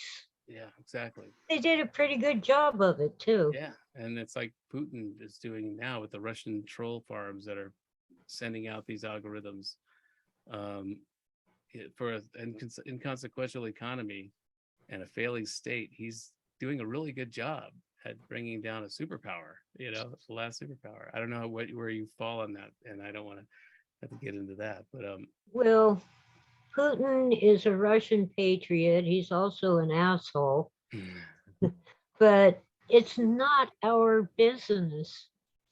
The only reason Ukraine is not a satrapy of Turkey, the Ottoman Empire, is because Russians spilled their blood to free them from the Ottoman Turks, you know, shortly before the Civil War in the US. And Crimea is definitely Russian. Ukraine, well, it's like a prize. Ukrainian farmers could feed the world if they weren't constantly at war or ruled by corrupt oligarchs. So, yeah, of course, Putin wants it. I don't think he's entitled to it, but it's not our fight. yeah, there's just so many complex maneuverings going on behind the curtain that there's no really way to know. But you know, I was thinking today about, you remember when New Coke came out? I think in like the mid '80s, Coke, created New Coke, and because they were losing market share to Pepsi, and so you think, well, they started a whole new brand, maybe we could. But what they were really doing, I think, in my theory, is that there was a false flag. You know, by putting out New Coke, they knew that there would be people that would rise up and be against it. And so instead of thinking Coke and Pepsi, they were thinking Coke and New Coke, and so they were able to bring back some market share by dividing and conquering their market. And I think after that, there was a lot of articles that this was the biggest marketing fail, the biggest marketing flub in history. But I think those articles may have been written by Coke's publicists, you know, just to keep that going, because there's no such thing as bad publicity, especially when you create your own bad publicity. Right. And it, you know, because what it gets down to is the dollars. And by 2002, they discontinued it. But in that time, they had a lot more sales of classic Coke. And so it was Well, really, I think Pepsi tastes better, but if I have a choice, I get RC. yeah. Well, I'm a pepper, so I can use this analogy without any. Oh, Dr. Pepper's good. We always thought it was plum juice, but it's really a cherry juice. Is a it? cherry soda. I always heard it was prunes. Yeah, well, Or plums, yeah, prunes are plums, yeah. dried Right. plums. Right. So it's cherry, yeah. It changes. Yeah, but I don't know. It might have been made with prunes originally. It was a laxative originally, And a it was- patent medicine. Yeah. Well, they made us talk about it, so whatever it is, it worked. Yeah, well, I think Coke tastes like radioactive mud. And it acts like it too. You can clean things with it. That's so they say. Yeah, it does work on battery cables. Get the corrosion off your Sticky. battery. But yeah, so there's really no way to know what the original motives are, and in any of these wars or any of these marketing campaigns, we're being fooled. all the time, and by very sophisticated. That's part of me thinks that some of these Trumpkins, some of these people that follow Trump, I think, and ultimately, and we're all Americans and they're good people, but I think you can tell that they can be good people because they can't imagine the deception and the evil Yeah. motivating them, right? And if you can't imagine that, then you can't be that. Now I can't imagine it, so I've got some hard questions to ask myself. But Yeah, well, in Trump, I see the possibility of a dictator. yeah, that's what he wants. Too many people won't accept anyone else, only Trump. And he is not our savior. He isn't the Lone Ranger riding in on a white horse to save the day. He did a good job. We were better off, but I fear the cult of personality around him. Yeah, I think because he was so outside the establishment that a lot of things that now we're seeing happen with wars and the military industrial complex is back up and running. But his ego, his narcissism was just too much. But if we had a smarter ego and narcissism makes you dumb. It's the whole Dunning-Kruger thing. But if we had somebody who was a little smarter than him, that could have been really dangerous. But I think what we saw with him is things seemed well. And if you look at all the decisions he'd made, they really worked for Putin. Even when the Iranians shot down the drone and he decided not to do anything about it because but there's also a story that he got a call from someone that night. And when he was going to retaliate. And then after he got the call, he changed his mind. And so you kind of wonder who's really pulling his strings there. We know I don't know. Well, I think he surrounded himself with people who kissed his behind when he really needed a kick. Mm-hmm. Yeah, well.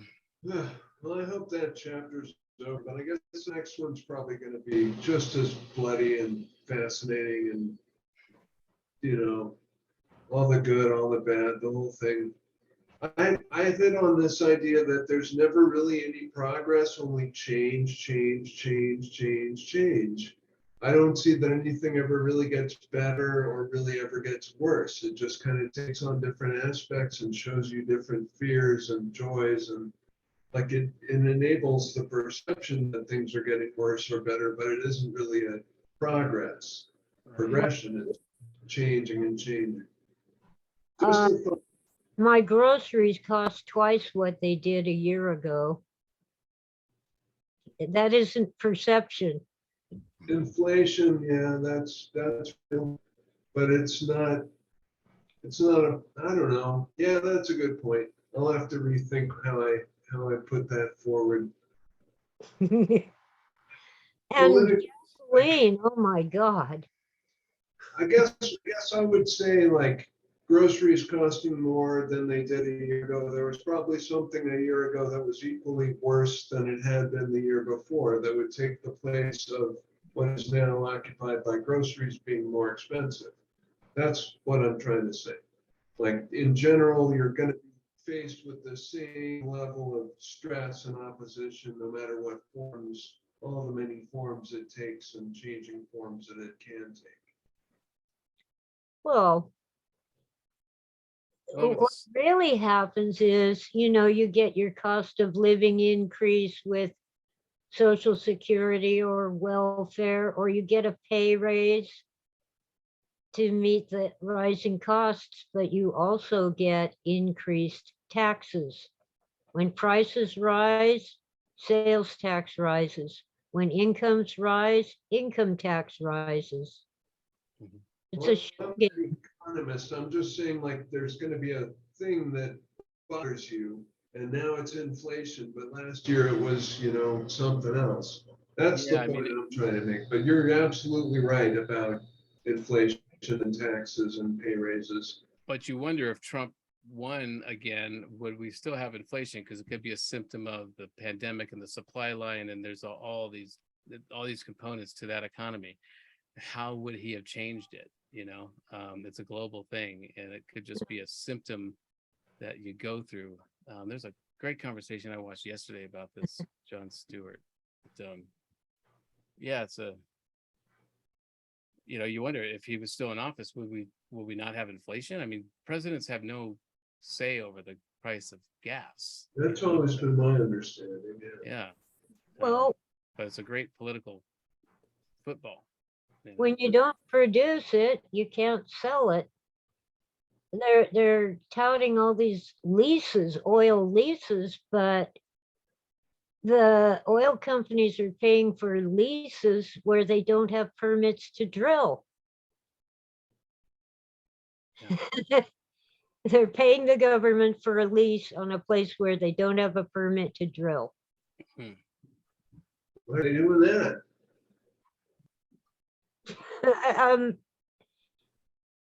That's a great shell game. It's Huh? collecting rent on an apartment, but you're not allowed to live in it. Oh.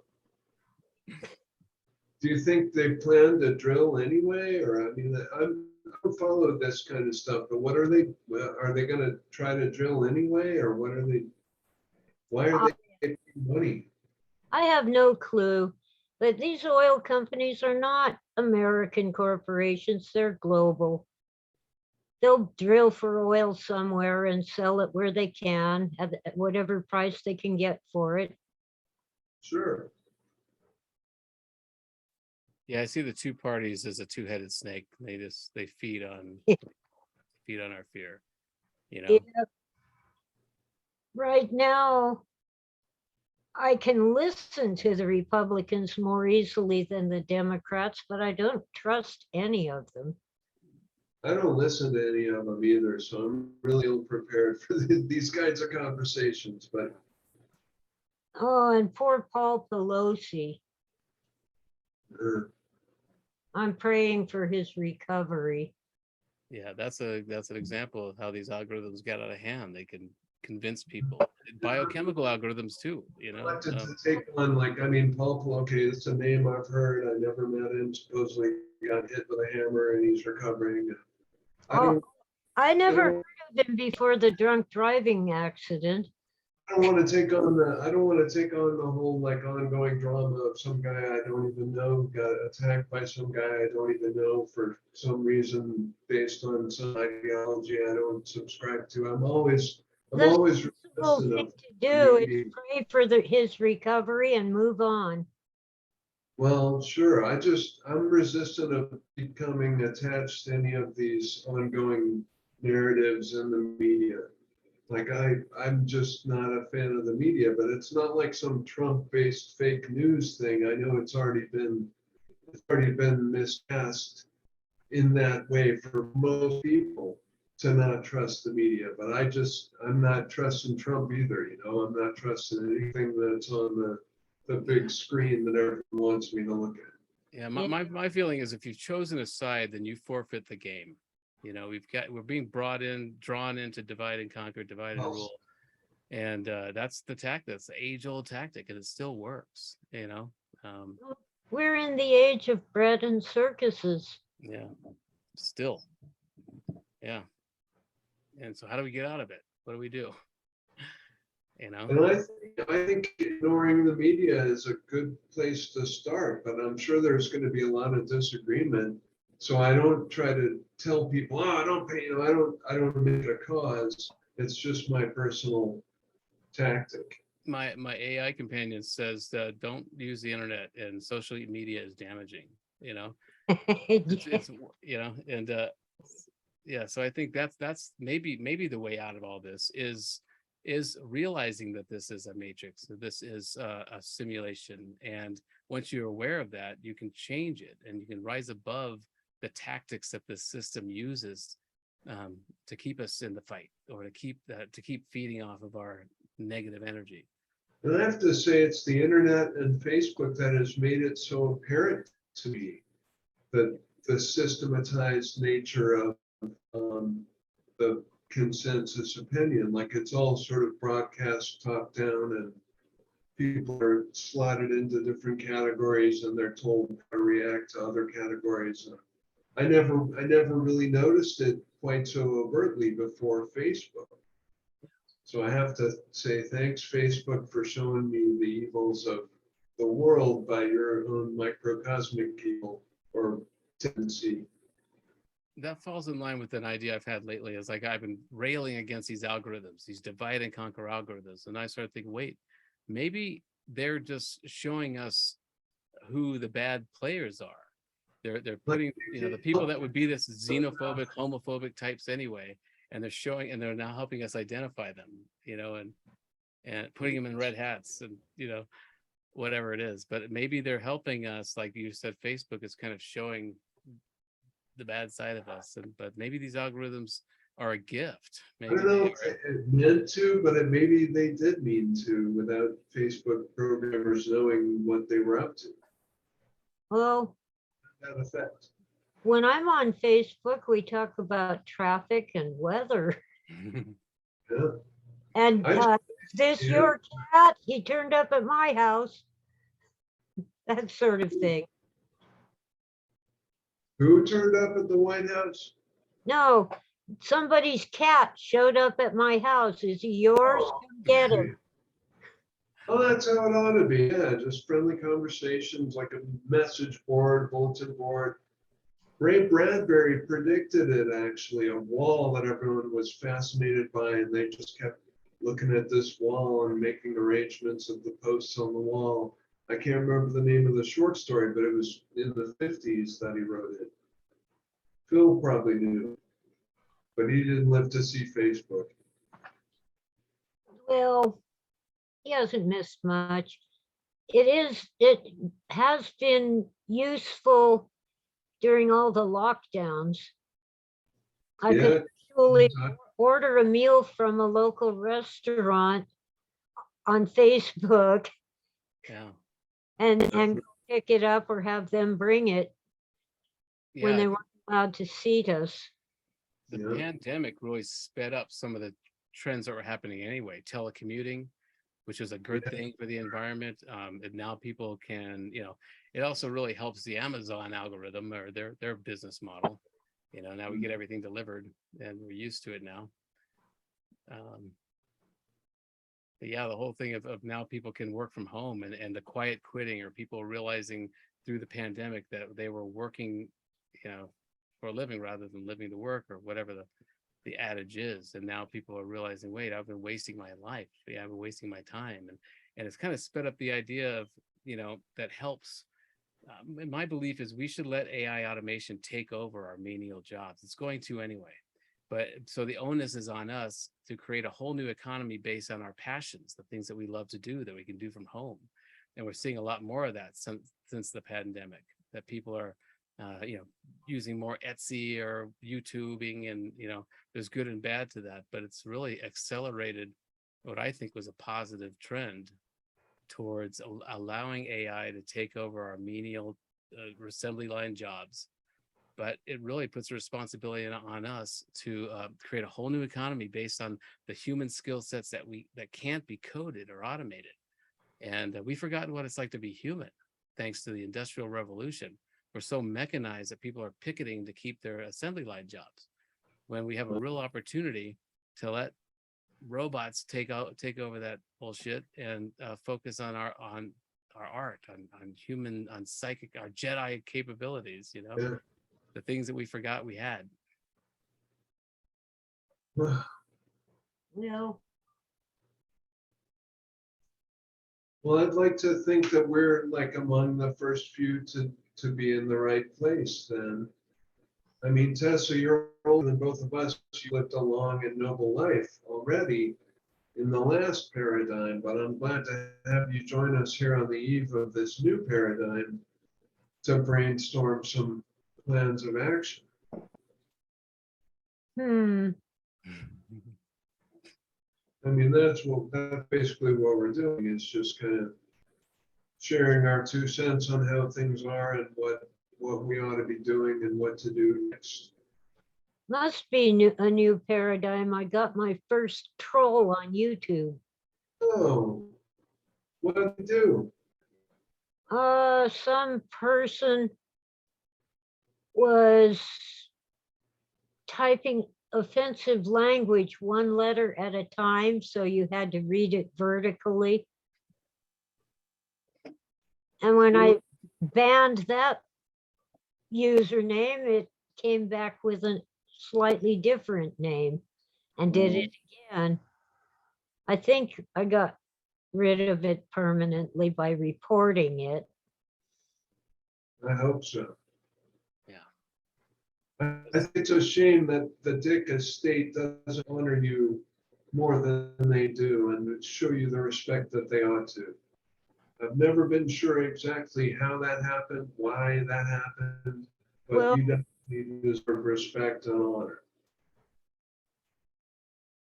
Phil's daughters never really knew him very well. Issa spent more time with him than Laura, but my son is kind of in the middle, so he tries to stay out of such things and just let them work it out. But we came to a solution that I don't think anyone was happy, but we were all satisfied. All right.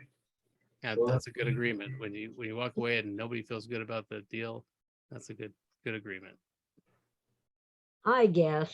And it was settled. It's been settled. I'm glad because I hadn't heard. I had never heard any of the details and I didn't know the state. I'm glad to know that everything is settled, if not Yeah. joyful. Unfortunately, the estate isn't making a whole lot of money. Hollywood and the lawyers are getting rich, but all of Phil's children have jobs. Yeah. Yeah, Yeah. you change that. Anyway, they're good people. I'm sure they are. Son. I'm kind of partial to him. To your own son, that's how it ought to be. Yeah, and the older my granddaughter gets, the wiser and more beautiful he thinks I am. Thanks. Yeah. Well, I was expecting a couple of more guests to show up. And I feel like we might be all talked out here. How do you guys feel? I don't know. I'm sorry I came in late. I just plain lost track of the time. I totally understand. I completely forgive you. It's been an honor to have you join us. Absolutely. Real honor to meet you.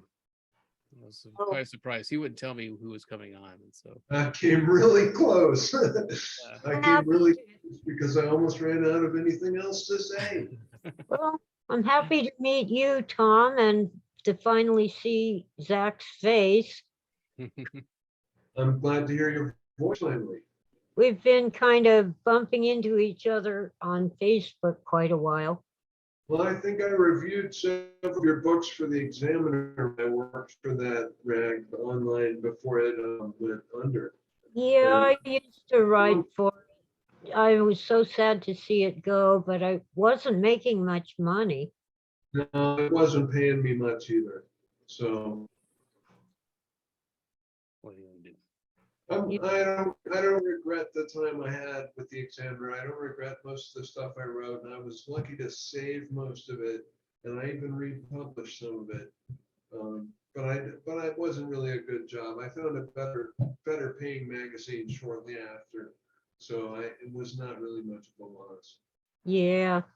I wouldn't have come to know you if it hadn't been for the Examiner. So my thanks to the Examiner. Well, I've been writing for, well, let's see, PKD Otaku, a periodical that doesn't pay, but that's okay. All right. And Emanations, another periodical, also doesn't pay, but that's okay. And I have some stories in 2 anthologies, one story in each of them. The first one was, I think it was called Dreamscape. Oh dear. Dreamscape or Dreamscope. And the second one, which should be coming out in time for Christmas, is called Somniscope, All right. like insomnia, but no just Somniscope. All right. It's one word, somnoscope. Yeah, and it's edited by Cliff Jones. If you Google Somniscope, you should be able to find it. Oh, I'll Google somnoscope and dreamscope and Tessa B. Dick.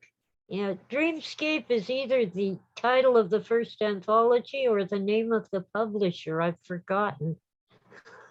I'm sorry. Oh, It's it's been all a right. while. I'll find you. I wrote a lot of articles for Please Kill Me, a magazine about the New York City punk scene. I got to interview a lot of rock stars and a couple of writers for that. And I've been writing for Rain Taxi, interviewing writers, reviews. And and Please Kill Me just went under. One of the founders started a zine called Legsville Online.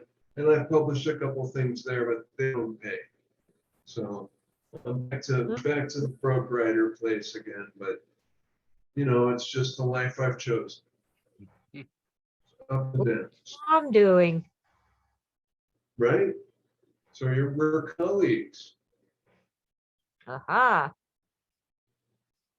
I did make pretty good money writing product descriptions for eBay, but they closed that down. So that's not something I might look into. They don't do that. They don't pay anymore, huh? No, they don't do it anymore. It's been a few years. And I just couldn't do it when they insisted that I do it on a spreadsheet. Oh, I yeah, don't spreadsheets. it's all the joy. On paper, sure, not on the computer. So There's gotta Tom, be what something. are you up to? Well, I'm still pushing the book, but I'm thinking there's got to be some way to create an enterprise. I got a lot of good contacts in, well, Hollywood, but that would be interested in anything that you were doing. You know, so I'll look up your stuff and Yeah, Ted also wrote an encyclopedia of the occult called Heaven and Hell. Is that what it was called? It was a big red book, the copy I got. The comprehensive encyclopedia of the occult. Not very thick, but very substantial, substantive. Doesn't sound familiar to me. Oh, you did though. I'll find it. I don't know. You don't have to hang around waiting for me, but I'm gonna look for it. I had a big red book, but it was something about 2012 and how nothing was going to happen and people were just freaking out over nothing. The world was supposed to come to an end on the 21st of December. That in was this 2012. one. You were very prolific. I don't remember writing any encyclopedia. in the book US6, Describing it as I should. Let's see what it shows. in the book US6, it talks about he learned that the actual changing of the Mayan calendar was going to happen in October of, I think, 2011, like a year earlier. So it's a big part of the early plot. Yeah, well, the Never- Mayans had many calendars. That was just one of many. yeah, Right? it's fascinating that they knew what they knew. Yeah. Well, look at the things our ancient ancestors built, and we call them primitive. Yeah. Right, you betcha. The Antikythera mechanism. I don't know if I'm pronouncing that right. We could build the pyramids. The real question is, why would we? Yeah. Why did they? It was, I can't find it. Yeah, 2012 and beyond. You're absolutely right. Ancient secrets and mysteries. And Yeah, I presented it as an encyclopedia. I'm sorry. I slapped that out real fast and I was embarrassed, so I took it out of print. It's really not a very good book, but I wanted to be on the record that nothing's going to happen, folks. The world will not end. You were right. Yeah. Or did it? Yeah. Pretty good bet. Yeah. It might have been the end of something that was going on before what's happening now. Yeah. I remember it being a pretty exciting day, even though nothing exploded. Well, there have been many end of the world cults. Seems like that's the only kind of cult there's ever been. And every time it doesn't happen, they say, oh, I did the math wrong. It's really next year. And what's interesting is the phenomenon that happens is when it doesn't happen, the cult doubles down. They you know, they don't lose interest in the cult. There's this phenomenon. Except the ones who committed suicide. Yeah. The world Aside from them. What a world. Yeah. Yeah. I was so disappointed in Halley's Comet. Oh, yeah. You mean Hale Bopp? No, Halley's Comet every 72 years. Yeah. The one chance I had to see it, you couldn't see much. It was a flop. I got photos of Hayutaki. I was looking up at the sky and I said to my son's friend, you want to see a comet? And he said, no, that's the moon. So I said, turn around. The moon's behind you. Uh, That was a spectacular one. sounds like it. I can remember Hale Bopp. I think I missed I remember when it came back and I could had a chance to try to see Halley's Comet. I don't think I tried to, but I do remember Hale Bopp. Yeah, it was a pretty good one, but Hayutaki was amazing. Mm, Bright as the full moon and actually a little bigger. wow. When was that? Well, it had to be in the 90s, Yeah. mid 90s. Wow, I must have missed that. Well, let's see. Okay. No, I can't come up with a year. Maybe 95. I can try to Google it, but I'm afraid my internet connection might decide it is Do it too on weak. my phone here. Hayataki, so it's Hayataki. Taki. Wikipedia says 96 on January 31. Right. It was discovered in January and we saw it in March. It was dubbed the Great Comet of 1996. Wow, Okay.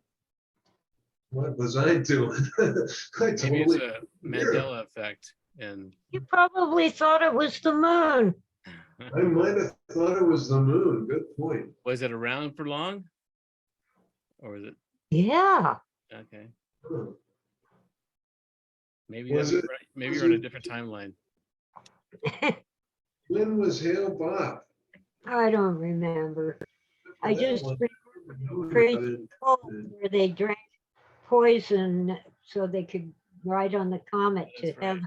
That's right. Heaven's Gate. Because that was visible in the sky for a long time. Hayataki, yeah, there's lots of photos of it and everything. Yep. When do you think this conversation will be up?